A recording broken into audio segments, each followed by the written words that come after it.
Assalamu alaikum, class 10th. I hope you all are fine. Today I am going to start a new topic, national and the regional languages. आज हम जो हैं वो पाकिस्तान की national कौमी ज़बान और रीजनल लैंग्वेजेस और इलाक़ाई ज़बानों के बारे में पढ़ेंगे। उर्दू सबसे पहले हम जो डिस्कस करेंगे वो उर्दू के बारे में करेंगे। Urdu is the national language of Pakistan.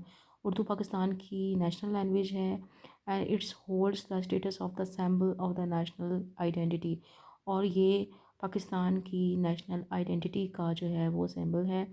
इसके अलावा ये है कि it is a language of communication.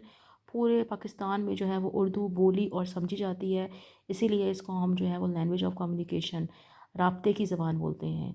During the Mughals rule, अगर हम इसकी हिस्ट्री के बारे में बात करें कि उर्दू कैसे बनी थी, कैसे वजूद में आई थी, तो during the Muslim rule in the South Asia, people from the different areas were recruited in the army.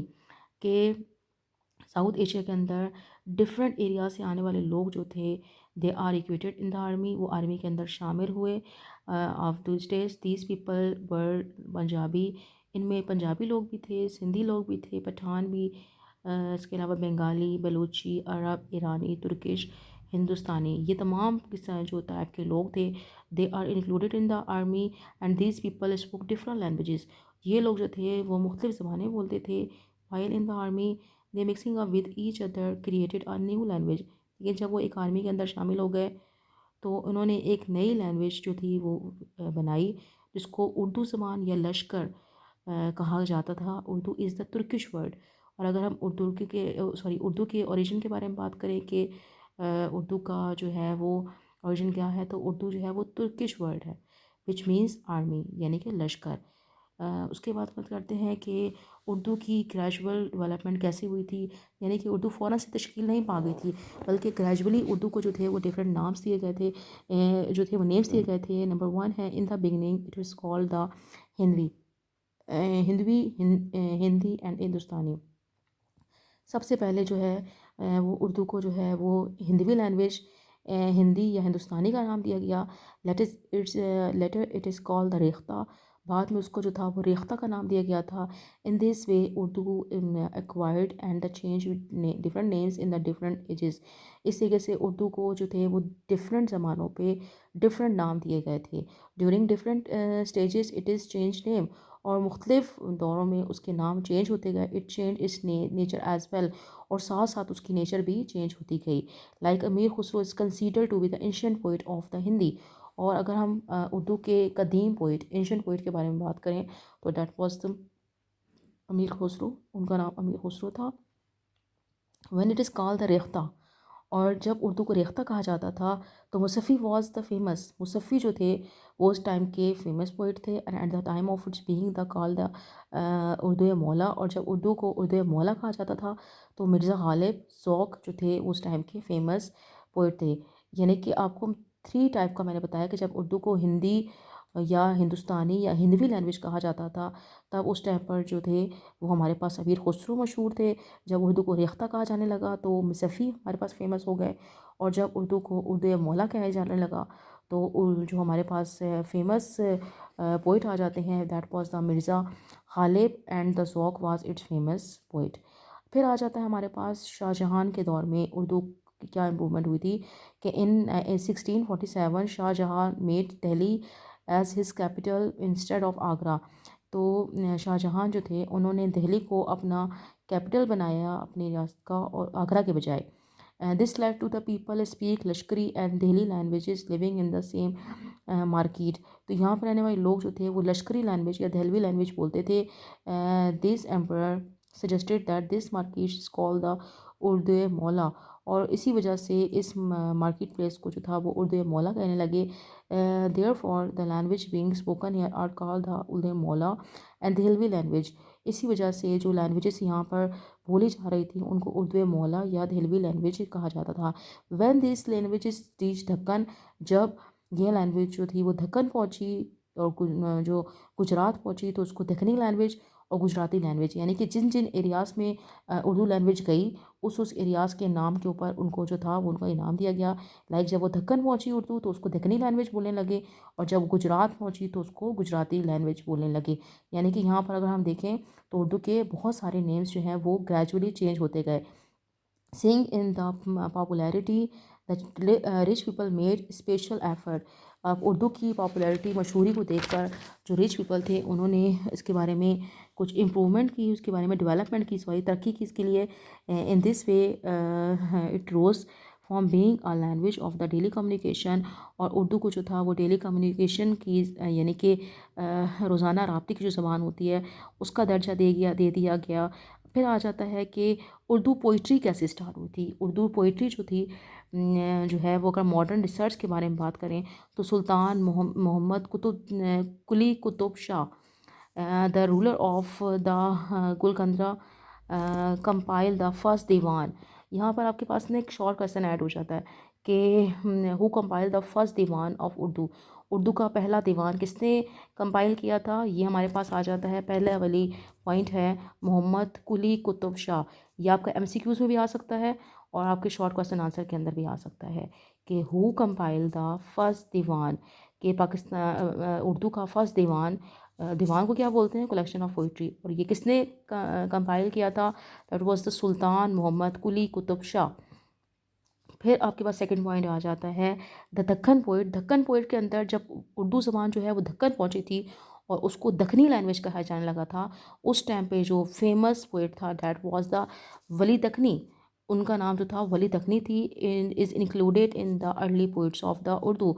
उनको भी, वली दक्कनी को भी उर्दू पोइट कहा जाता है। और वो जो है वो अर्ली पोइट्स में हैं, यानी कि पाकिस्तान उर्दू के जो है वो शुरू के शायरों में से हैं। And the poets of the Delhi school was widened the scope of the Urdu literature, including Mirza Muhammad Rafi Sauda, उसके अलावा मीर तकी मीर एंड द ख्वाजा मीर दर्द।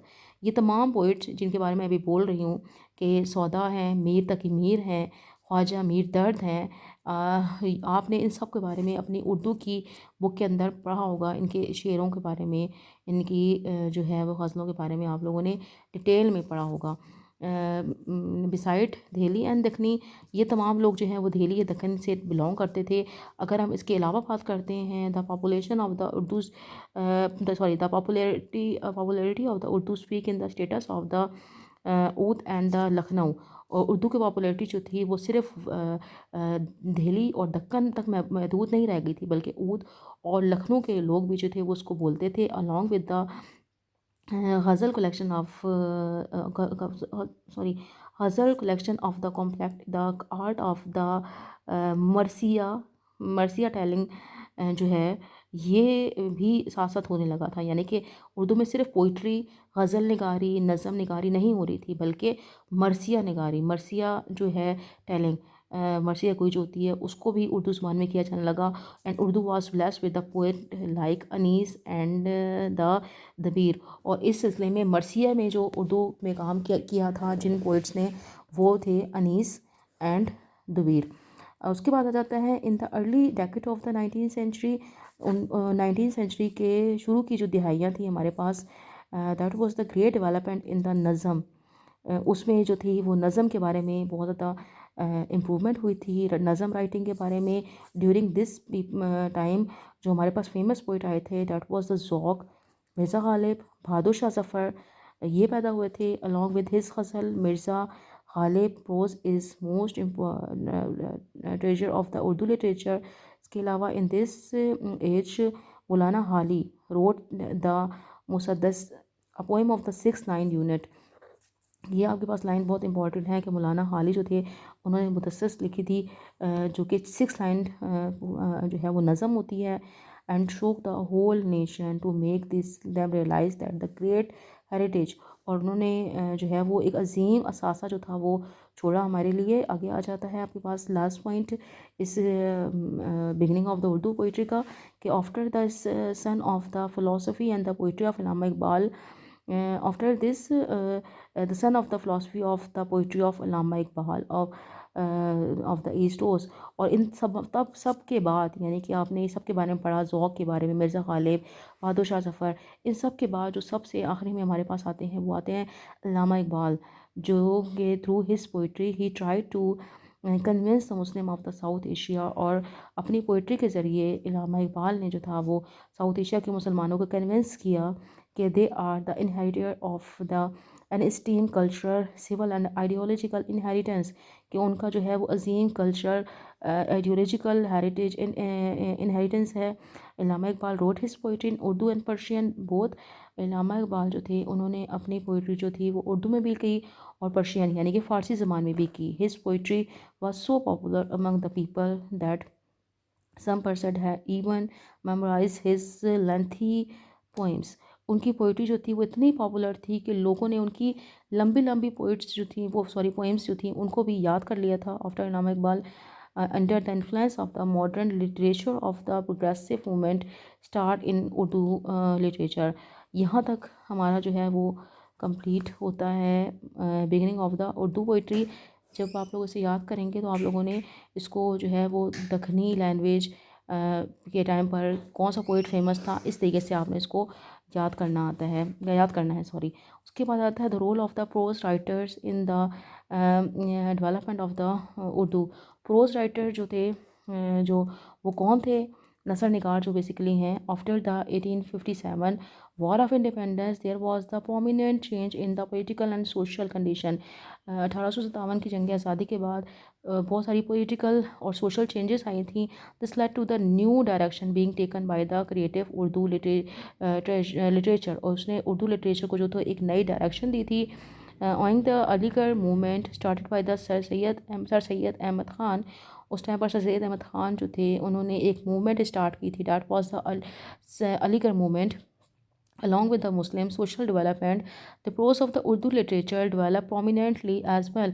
उस टाइम पर उर्दू लिटरेचर जो थी वो नसर निगारी जो था वो काफ़ी मशहूर हो चुकी थी। Sir Syed and his contemporaries experiments with the Urdu Nazam and the prose and introduced Urdu in the new form।